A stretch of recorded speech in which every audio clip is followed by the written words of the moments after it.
Assalamualaikum warahmatullahi wabarakatuh. Halo sahabat PKBM Go Digital, kembali lagi bersama saya Esi Ena Lestari, tutor PKBM Go Digital. Baiklah, pada minggu ini kita akan melanjutkan pembelajaran kita yaitu sejarah tingkat lanjut dengan judul Jejak Global di Tanah Lokal. Minggu kedua ini kita akan membahas berburu sumber sejarah. Mari simak materi berikut ini. Misi minggu ini menjadi detektif sejarah. Nah, teman-teman, minggu ini kita tidak menghafal tahun, tetapi kita akan turun ke lapangan. Kita akan belajar yang pertama, bagaimana cara menemukan jejak masa lalu yang tersembunyi. Yang kedua yaitu membedakan mana bukti yang asli dan mana yang hanya cerita buruk. Yang ketiga itu menggali kisah di balik bangunan tua di sekitar kita. Mari kita bahas bersama-sama. Apa itu heuristik? Nah, teman-teman, tahukah kalian apa itu heuristik?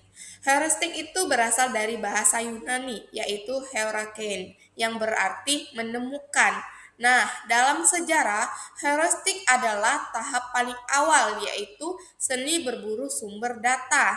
Tanpa sumber, sejarah hanyalah dongeng. Nah, di sini tugas kita adalah mengumpulkan sepihan-sepihan masa lalu yang tercecer, baik berupa tulisan, lisan, maupun benda. Mengenal jenis sumber sejarah. Nah, teman-teman, di sini ada dua sumber. Yang pertama itu ada sumber primer atau saksi mata.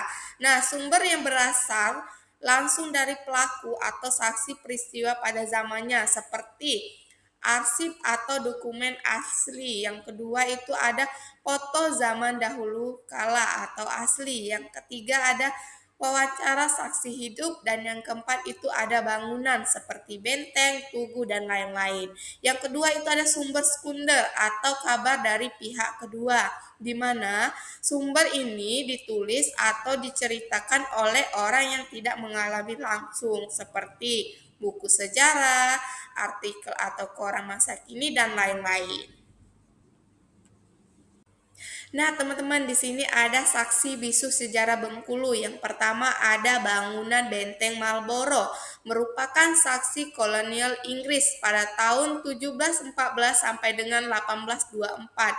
Yang kedua itu ada lisan, adalah cerita turun-temurun dari tokoh adat selebar tentang penduduk Jepang.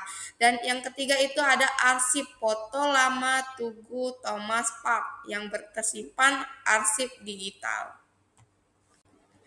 Verifikasi kritik sumber. Nah, teman-teman, jangan percaya begitu saja.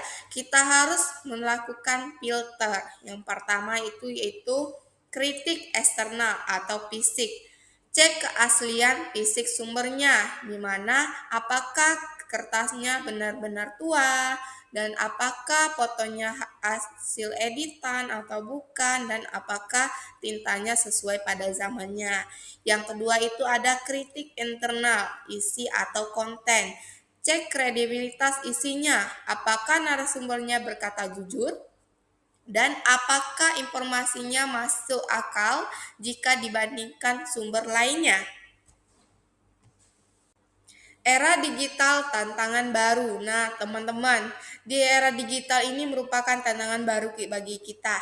Karena di zaman sekarang itu foto sejarah bisa dipalsukan dengan menggunakan AI dalam hitungan detik. Nah, untuk tips anti hoax-nya, kita cek sumber gambar menggunakan Google yang resmi. Yang kedua itu jangan percaya caption terlebih dahulu tanpa referensi. Dan yang ketiga itu bandingkan dengan arsip resmi.